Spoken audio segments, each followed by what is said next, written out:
Bismillahirrahmanirrahim. Assalamualaikum warahmatullahi wabarakatuh. Waalaikumsalam warahmatullahi wabarakatuh. Alhamdulillahirrahmanirrahim. Allahumma shalli wa sallim wa barik ala nabiyyina Muhammadin wa ba'd. Alhamdulillah anak sekalian yang dirahmati Allah SWT. Ya, alhamdulillah pada pertemuan hari ini Allah SWT masih memberikan kemampuan kita untuk bisa memimpin kita terlebih dahulu.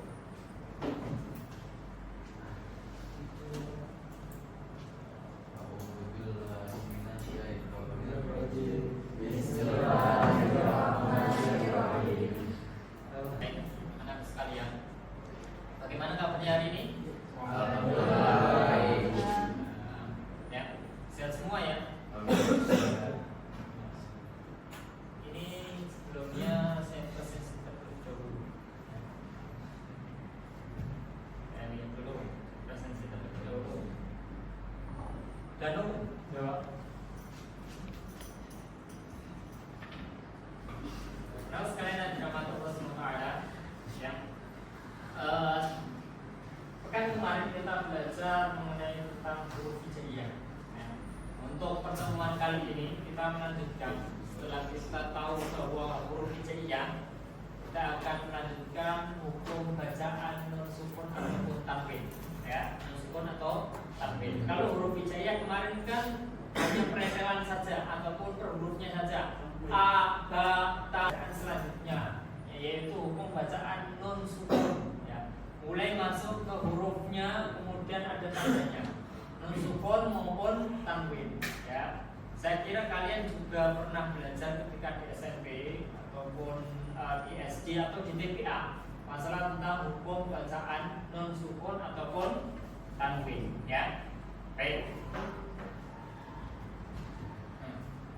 Saya sampaikan dulu korelasi hubungannya karena kita belajar di SMA Al-Azhar itu harus tahu hubungan antara hukum pelajaran ya, kalau umum itu harus khususnya di Al-Azhar itu harus ada sambungannya ya.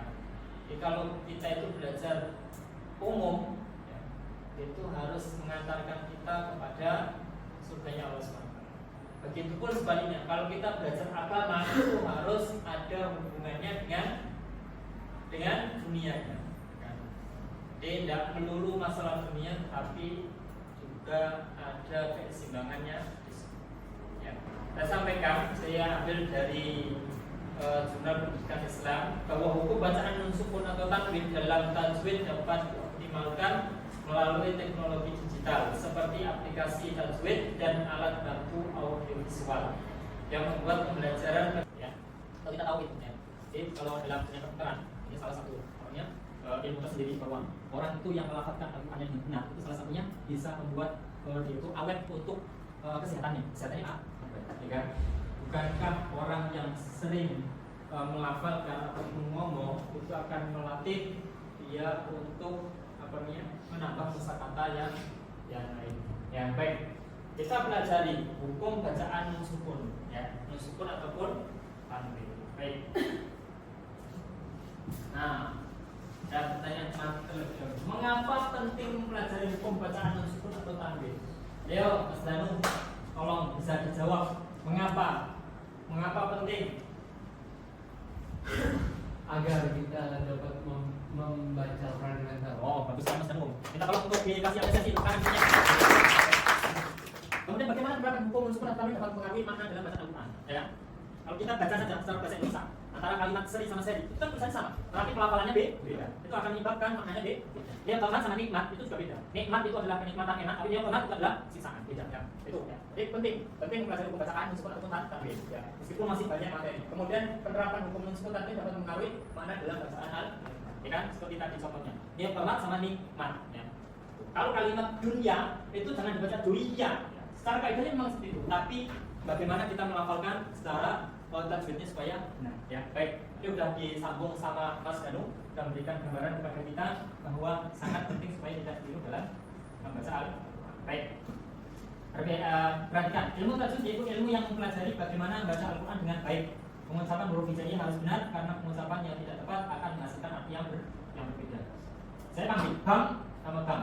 Itu kan kalau pengucapannya kan sama, tapi tulisannya beda. Sehingga apa? sehingga menghasilkan pengertian tersendiri. Al-Quran juga seperti itu ya. Ilmu tajwid kalau kita pelajari itu hukumnya apa? Belajar fardu kifayah. Tetapi untuk menerapkannya itu fardu wajib ya. Kalau satu Indonesia ini tidak ada yang belajar tajwid maka dosa semua, itu fardu kifayah. Tapi kalau ada satu ya, misal kayak Mas Haidar sudah belajar surat pun mendalami, ya udah yang lainnya tidak kena dosa. Tapi kalau semuanya tidak ada yang mendalami maka semuanya kena dosa ya. Dan menerapkannya ke dalam bacaan kita karena kita orang muslim maka wajib, benar kan? Wajib ya.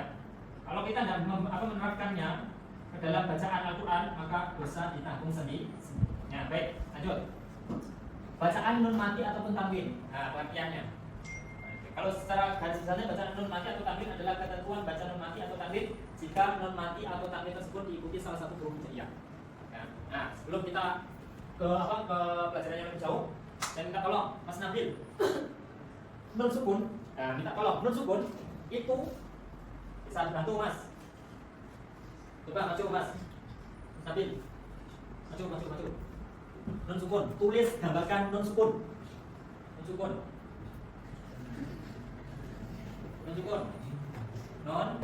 Tolong. Nun sukun, ya.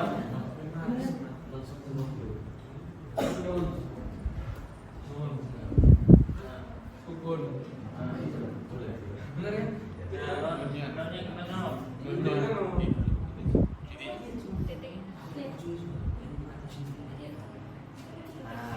Terima kasih. Itu namanya apa Mas? Nah, kalau seperti ini,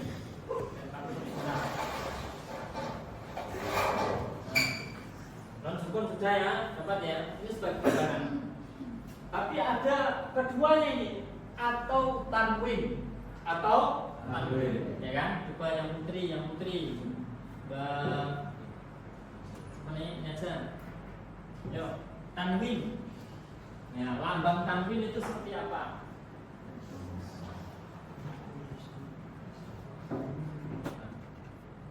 Ya, terima kasih. Ternyata tanwin itu ada 3 lambangnya, ya adanya. Di atasnya namanya tanwin fathah. Bawahnya namanya tanwin kasroh. Ini namanya tanwin ya. Masing-masing ada kegunaannya. Ya, masing-masing ada kegunaannya. Jika nun mati ataupun tanwin tersebut diikuti salah satu huruf hijaiyah, huruf hijaiyah itu yang banyak itu ya, ba, sa, jim, sampai terakhir itu, maka akan membentuk ataupun menjadi satu hukum bacaan, yaitu nun sukun ataupun nun mati atau tanwin. Ya, baik, lanjut. Nah, macam-macam hukum bacaan nun mati ataupun tanwin, ya. Nun mati ataupun tanwin. Ya. Yaitu apa? Ada idgham, ada idgham, ada iqlab, ada ikhfa, ya, itu. Ada ya. Nah, siapa yang tahu idgham itu apa? Jelas, ya, jelas. Kalau idgham, dengung. Kalau iqlab, masukkan atau kembali. Kalau ikhfa, sama. Masing-masing kenapa kok dinamakan idgham? Karena nanti ada setelah nun sukun ataupun tanwin ada huruf yang mendampinginya. Maka dia harus idgham, harus jelas-jelasnya di mana? Nah, kita akan sama-sama lihat. Idgham artinya adalah jelas atau terang, tampak. Jika nun atau nun mati atau tanwin, nah, sudah digambarkan ini sama Mas Danu, ya. Bagus sekali. Bertemu dengan huruf halqi adalah tenggorokan. Jadi huruf tersebut itu keluarnya dari tenggorokan, baik atas, tengah maupun bawah. Ya, jumlahnya ada 6. Ayo kita baca sama-sama. Hurufnya apa saja? Hamzah. Hafal? Berapa hurufnya? 6. Tidak boleh kurang, tidak boleh tambah. Ya. Nah, contohnya yaitu adalah yan'auna. Artinya adalah nunnya itu dibaca dengan jelas. Ini yang dimaksud dengan hukum bacaan nun sukun ataupun tanwin. Ya, hukum nun sukun ataupun tanwin. Artinya jelas. Oke, bisa dipahami ya? Bisa? Nah, baik. Kemudian contoh yang kedua, min ilmin. Nah, apa itu? Min ilmin, nun sukunnya dibaca dengan jelas. Ketika selanjutnya ada huruf halqi ataupun huruf idgham, ya. Itu contohnya, ya, namanya idgham. Kemudian yang kedua, setelah idgham apa tadi? idgham. Idgham itu artinya masukkan, ya. Idgham masukkan. Kemudian ada namanya selanjutnya. Kenapa idgham? Ternyata idgham itu ada dua. Idgham bi gunnah sama idgham bila gunnah. Idgham bi gunnah artinya hurufnya itu dimasukkan, kemudian bi gunnah artinya bi itu dengan gunnah itu dengung, ya. Artinya masuk kemudian dengung. Gitu ya. Ya. Kemudian yang kedua ada idgham bila gunnah. Artinya masukkan bi itu dengan la itu tidak, gunnah itu mendengung. Apa artinya? Memasukkan dengan tidak mendengung, ya. Beda ya. Yang pertama itu dengan mendengung, yang kedua dengan tidak mendengung. Bisa dipahami? Bisa. Baik, ya. Kita langsung lihat ke hurufnya. Huruf bi gunnah itu ada 4. Ada berapa? 4 hurufnya apa saja? Ya, non, mim. Kemudian huruf tersebut kalau apanya setelah non sukun maka akan dimasukkan. Artinya bacanya nunnya ini hampir tidak ada, kemudian langsung kemasukan ini. Artinya huruf selanjutnya itu double. May yaqulu apa? May yaqulu. Ulangi. May yaqulu. Ya, betul. Kalian bawanya bawa. Nah, hurufnya ini didobelkan. Huruf ya non mim waw itu didobelkan. Yauma idiu wa ya yo. Yauma idiu wa ya. Baik, luar biasa. Kemudian yang kedua tadi apa? Idgham bila gunnah. Hurufnya ada 2, yaitu lam dan ro. Nah, cara bacanya dimasukkan tapi tidak boleh didengungkan. Contoh, milladunhu apa? Tapi milladunhu tidak boleh, tapi langsung milladunhu apa? Nah, kalau yang tidak tadi itu nunnya itu dibaca jelas, kalau ini tidak dibaca jelas. Jadi langsung masuk ke huruf salat. Raufur rahim. Nah, ini adalah hukum bacaan apa? Idgham bila. Nah, coba ulangi lagi. Mas Mario, huruf idhar tadi ada berapa, Mas? Idhar lagi. Ada 6. Apa saja Mas Ida? Sebutkan 3 saja. Ya pintar. Kemudian lanjut yang putri. Yang putri bangun huruf idgham bi gunnah ada berapa? Ada 4 sama saja. Mim sama ya. Kemudian bacaan idgham bila gunnah hurufnya ada berapa? 2 apa saja? Lam sama ro, ya. Baik. Kemudian selanjutnya nah, ada iqlab. Iqlab itu adalah mengganti nun mati atau tanwin yang bertemu dengan huruf ba menjadi mim, ya. Jadi nunnya itu berubah dan huruf itu juga berubah jadi huruf mim. Contohnya ambihum, jadi ambihum nunnya itu berubah menjadi huruf mim. Ambihum apa? Nah, coba kalau yang ini sama-sama 1, 2, 3. Nah, luar biasa sekali penyampaian langsung bisa ditangkap. Ini adalah bacaan iqlab, ya. Berarti kurang satu lagi apa? Karena tadi sudah kebagian hurufnya semuanya, ada idhar 6, kemudian idgham berapa hurufnya? 6, ya kan? 6 tambah 6 tambah 1 13. Berarti sisanya itu miliknya siapa? Ifa. Nah, ada yang bisa menyebutkan huruf ifa apa saja? Banyak. Nah, banyak. Yuk kita simak sama-sama. Ini hurufnya 1, 2, 3.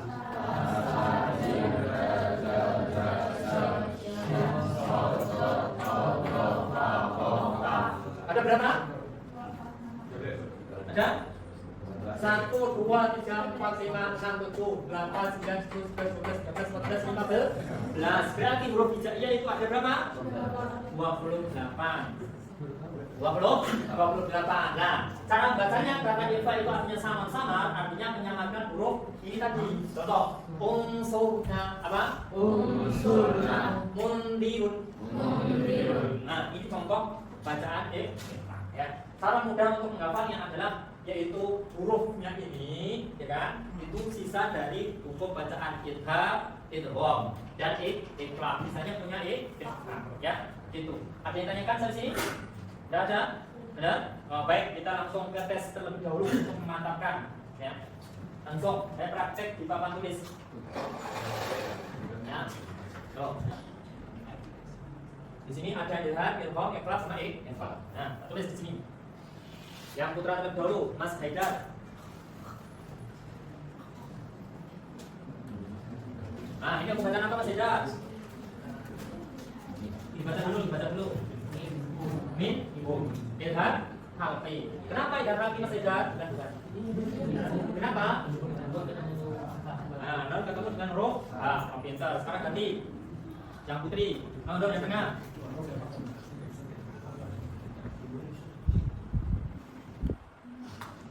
Apa bacanya dulu? Baca dulu. Man? Hukum bacaan apa? Idhar. Kenapa? Nun sukun bertemu dengan hamzah. Ya, luar biasa ya. Baik, saya kira kalian bisa menguasai ya. Cuma hanya idhar, idgham, iqlab, sama ikhfa. Idgham ini dibagi menjadi dua. Ya, ada bihuna dan bilahuna. Ya, Allah sudah, ya kan? Hurufnya idhar berapa tadi? 6. Ini 4. Ini 2. Ini 1. Ikhfa 15. Jumlahnya semuanya huruf J berapa? 28. Baik ya. Kalau udah pada paham ini ya, kemudian selanjutnya untuk tugasnya supaya menjadikan belajar kalian lebih mudah untuk menguasai ya, itu tolong nanti sampai di rumah kalian bisa membuat skema ataupun konsep atau PowerPoint ya yang menjelaskan tentang hukum bacaan nun sukun maupun tanwin ya, terdiri dari idgham, idgham, ikhfa, ikhfa, contohnya, hurufnya ya. Kemudian di pertemuan yang akan datang kita akan cek bersama-sama ya sesuai dengan tugas kalian. Ya, saya minta dari kalian tugasnya secara pribadi saja sehingga tidak membuat iri ya. Kalau berkelompok nanti ada yang nyerian, saya minta kalian buat satu masing-masing ya. Nanti karena dari kalian itu kan ada yang suka, saya membuatnya ringkas saja, saya membuatnya secara detail ya, untuk memudahkan kalian supaya belajarnya lebih asik, lebih enak ya. Begitu bisa kali ya. Kemudian kita lanjutkan refleksinya lebih dahulu. Ya, baik. Saya minta dari perempuan satu, dari laki-laki satu untuk memberikan pengalaman ya ketika kita sudah belajar ini. Yo, silakan kasih refleksinya. Ya, Mas.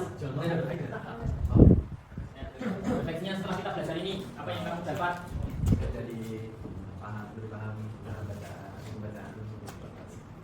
Lebih mudah ya, lebih bisa dipahami ya. Terima kasih. Kamu Putri coba refleksikan ya setelah kita belajar ini. Yo, Mbak, yang belakang, yang belajar tadi. Setelah kita belajar ini apa? Lebih paham.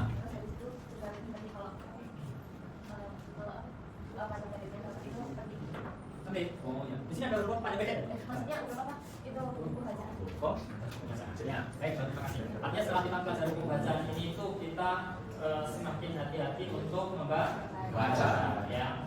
Supaya apa? Supaya tahu ya.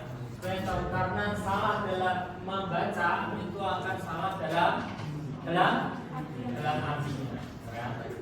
Kita kalau manggil orang itu salah, itu akan berbahaya. Maka pentingnya untuk dipelajari ya. Baik, saya sampaikan untuk pertemuan yang akan datang ya, itu kita akan presentasikan dari pekerjaan kalian dalam proyek yang sudah kalian buat, baik berbentuk PPT ataupun berbentuk ringkasan ya. Pertemuan yang akan datang kita akan minta dari kalian untuk presentasi. Mungkin tidak semuanya perwakilan ya. Baik, mungkin itu yang bisa saya sampaikan. Ada yang tanyakan? Tidak ada. Baik, kalau tidak ada, kita cukupkan dengan membaca doa hamdalah dan doa kafaratul majlis.